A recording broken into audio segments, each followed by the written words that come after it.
it's an odd time of year to decide that you're going to fire the GM. They didn't quite fire Ron Francis, so the Carolina Hurricanes today came out and made a strange move. The Hurricanes announced that Francis will move into a new role as president of hockey operations. Dale Talon will probably give him a phone call and say, "Here's what that actually means." And the team will begin a search for a new GM. Since I took control of the team, I had a good chance to be around and assess the operations," said team owner Tom Dundon. "There are a lot of good people working the organization, but I feel a change in direction is needed when it comes to hockey personnel decisions. Ron's a smart and talented hockey man. I'm glad that he will continue to be part of the team serving in a new role." It shows that Ron Francis is a good sport.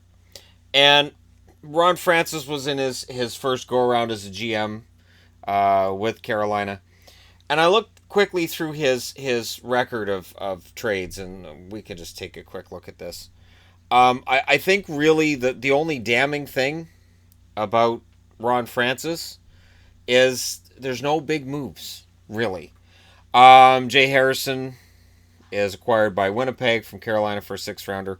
Andre Sekera goes to the Kings for a conditional 2015 or 16 pick. And Roland McEwen. Yuri Talusti is acquired by Winnipeg from Carolina for a sixth round pick and a third round pick in 2016. He's good at getting picks. Good at getting picks. Good at picking up and developing some good young players. But I'll get into what I think his ultimate flaw here is. Sends Tim Gleason to the Capitals for Jack Hillen and a fourth round pick. Gets Eddie Lack from the Canucks for a third round pick in 2015 and a seventh round pick in 2015. Acquires James Wisniewski from Anaheim from Anton Hudobin. Chris Versteeg, Joachim Nordstrom, and a third round pick in 2017 were acquired from Chicago for Dennis Robertson, Jake Massey, and a 2017 fifth round pick. He acquired Valentin Zykov and a conditional fifth round pick for Chris Versteeg. 7 months after that, he traded Eric Stahl to the Rangers for a 2017 second round pick, a 2016 second round pick, and Alexi Sarella. He trades John Michael Lyles to Boston for Anthony Camara and a 2016 third round pick, 2017 fifth round pick. So again, he's adding draft picks. He's doing what you have to do as a GM going through a rebuild. Acquires Dennis Robertson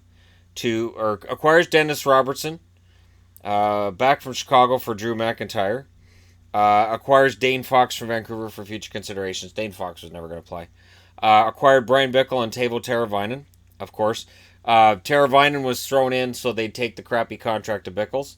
And going back the other way was a second round pick in 2016 and a third round pick in 2017. And I remember when that trade went down, there were a lot of people who said, wow, Chicago's kind of, wizard for getting rid of that Bickle contract.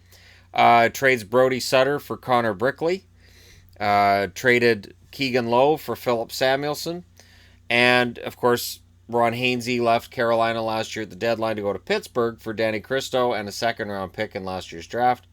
Victor Stahlberg went to Ottawa for a third-round pick in last year's draft. Scott Darling went to Carolina for a third-round pick going to Chicago.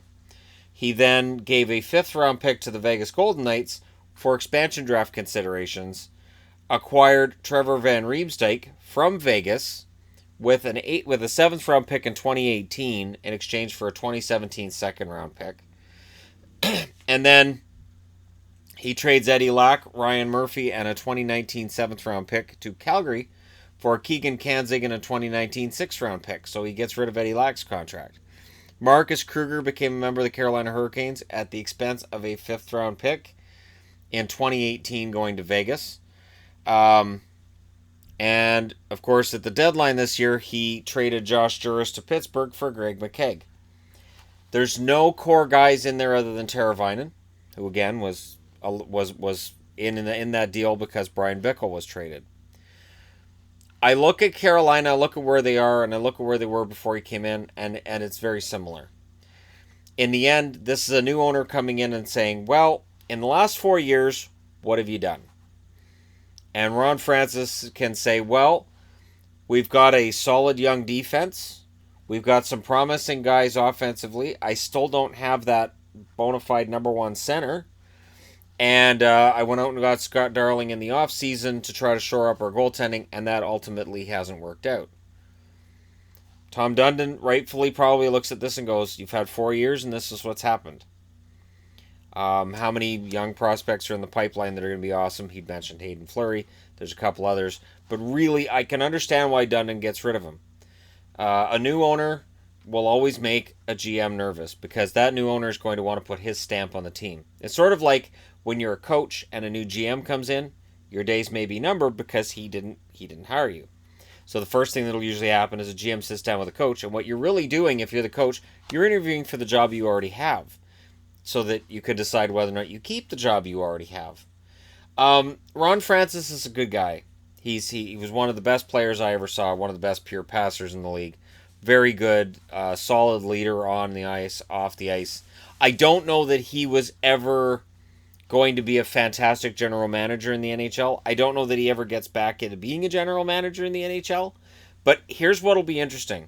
So they'll bring somebody in to replace him during the season. So while Carolina is still mathematically alive for the playoffs, they decided to move out the GM and change things with the team. That's dangerous. But at the same time, it's a bold move by a new owner who's proven he wants to make some bold moves. I don't know if searching for a GM right now you're going to get necessarily the best guy back. I would think you're better off waiting till the off season, but who knows? Maybe Dundon has a couple of guys in mind. Maybe he's been asking around. Replacing Ron Francis is going to be tough, not because of the job he did, but because he's kind of an icon to that franchise. He's been a part of that franchise for the better part of 30 years, minus his time in Pittsburgh. But he's an experienced guy, and he's kind of the face of the team. Do I think it's the right move? Yes. Actually, I don't mind it. The timing is just weird because the season's not over yet, and you let him run the team through the trade deadline. So I would think maybe Dundon came to this decision over the last week and a half. Maybe it's the last few games that they've lost. Maybe the recent slide has made him say, all right, well, this just isn't working. And he wants to get somebody new in there as soon as possible. But it's a gutsy move on his behalf. So yeah, I don't have a whole lot else to add to this yet until we know who's going to come in and replace Francis. But the idea that Francis is moving into hockey operations and that this is somehow a good move for him, they're still going to pay him. He's still a member of the organization. He's still in Carolina. But his days as GM are done. The only part that I'm going to be interested in is this. New GM comes in, and if things just come together with the players that Francis has had in place, and if all it is just finding a really solid number one goaltender, and then things just fit, will Francis get credit? Will that credit come from the owner and from the fans? Will it come just from the fans? Will the owner be more likely? Will Francis get credit if guys like Pesce, Slavin, Teravainen, Aho, if this whole core comes together, well, it may be before the end of the year. I doubt it. They don't seem to have that in them. But if next year this whole core comes together and it really gels and they become a really solid team, how much that credit goes to Francis? Let me know what you guys think in the comment section below. Hit like and subscribe if you're browsing your way through. Thank you so much for watching. I'll talk to you again soon.